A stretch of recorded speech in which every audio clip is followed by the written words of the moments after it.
We live in a time where there's immense oppression and injustice happening around the world. At the political level, there's injustice. At the social level, economic level, even at the individual level, you may be facing injustice in your own life.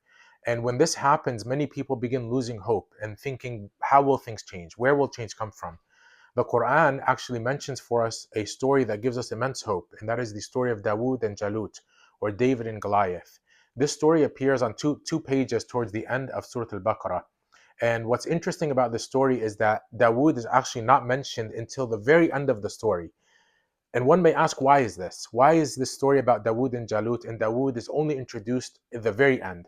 God is indicating that when he wants to bring about change, it'll be through a means that he wants, when he wants, and maybe some in an avenue that you did not even imagine. Dawood, when he accompanied the army, he was a young boy of about 12 or 13 or 14 years old. No one in the army took him seriously. No one paid attention to him. But victory came through him. He is the one who defeated Jalut. So I wanted to take some steps along the story and extract some lessons. First is Bani Israel, they were facing immense oppression. So they made a claim. They all talked and they said to their prophet, send for us, appoint for us a king so that we can go and fight for ourselves, fight for our rights. The prophet, he said to them, what happens if God commands you to fight for yourselves and you don't? They all said, no, we will fight. وَمَا لَنَا أَلَّا نُقَاتِلَ فِي سَبِيلِ اللَّهِ وَقَدْ أُخْرِجْنَا مِنْ دِيَارِنَا وَأَبْنَائِنَا. Why would we not when we've been kicked out of our homes and our children have been killed? So now talk is there and everyone talks. So they are given the command to go out and fight. And then Allah subhanahu wa ta'ala, he says, تَوَلَّوْا إِلَّا قَلِيلًا مِنْهُمْ. Most of them turned away except very few. Now we're going to see this very few group that's already few, we're going to see it get smaller and smaller and smaller. Now they are appointed a king named Talut. And now they make an excuse. They say, أَنَّا يَكُونُ لَهُ الْمُلْكُ عَلَيْنَا وَنَحْنُ أَحَقُّ بِالْمُلْكِ مِنْهُ وَلَمْ يُؤْتَ سَعَةً مِنَ الْمَالِ. Bani Israel, this group that's already small, most of them already turned away because they were all talk. Now this group that's already small, they make a political excuse to not go out for the cause. So they say, how can he be our leader? How can we follow that movement, that cause, this group, that person? We're not going to fight with them. This is corrupt. They are doing this, they are doing that.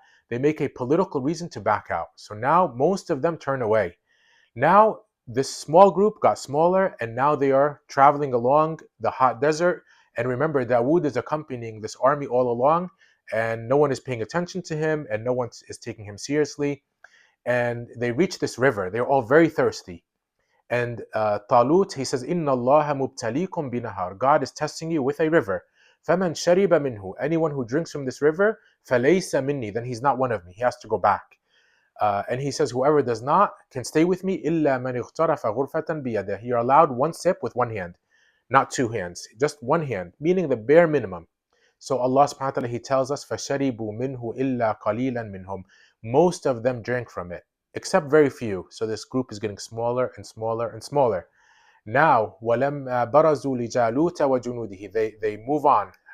Most of them go back. The small group moves on and they finally encounter Goliath and his army. And when they see this, now the small group gets even smaller. They say, a group of them said, لَا طَاقَةَ لَنَا الْيَوْمَ بِجَالُوتَ وَجُنُودِهِ. There's no way we can beat Goliath and his army. In their mind, to defeat a Goliath, a superpower like Goliath, they need a Goliath. But Allah subhanahu wa ta'ala shows us, as we will see, it's not about that. It's not about having a Goliath. When Allah subhanahu wa ta'ala wants to bring about the change, He will bring it about through Dawood. So now this group, some of them turn away because they see this army and they say, fine, we made it this far, but this is it. We have to face reality, quote unquote reality. Let's surrender, let's give up. Don't be irrational. So a small group now, the smallest of the small group, they say, كَم مِّن فِئَةٍ قَلِيلَةٍ غَلَبَتْ فِئَةً كَثِيرَةً بِإِذْنِ اللَّهِ. How many times was it that a small group defeated a large group by the permission of Allah? وَاللَّهُ مَعَ الصَّابِرِينَ. And Allah subhanahu wa ta'ala is with the patient.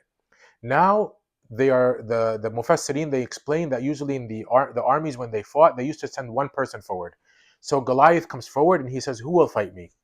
And no one from Talut's army wants to come forward. They are all very afraid because he's Goliath. Dawood alayhi salam, the young boy, volunteers himself. No one took him seriously. Maybe they said, are you kidding? You're going to fight? Are you joking? And then he insisted and finally he goes forward. And now he is put in the spotlight, and he brings out his slingshot and he kills Goliath with one stone. Dawud alayhi salam was a young boy who threw a stone, and that stone was the cause of Goliath's fall. And then they defeated them. What's interesting about this is that we see that Allah subhanahu wa ta'ala brought change about from the hands of a child. Number one, he's showing us that he's in charge. Dawood was a young boy, and he brought it through a stone, a little pebble. Sometimes we think to bring about change, there needs to be some massive event. You just do your part. You do not know. You will, throw your stone, whatever that may be. It may be a word. It may be speaking out. It may be anything, any small action you do. Do not belittle that action, because Dawood could have said, "What is the stone going to do? He is Goliath. What is that stone going to do?" He did not do that. He did his part and he threw the stone. And what happens with that is up to Allah subhanahu wa ta'ala. So Goliath, he fell, and Dawood and his army, they became victorious, and Allah subhanahu wa ta'ala gave him the kingdom and he gave him wisdom.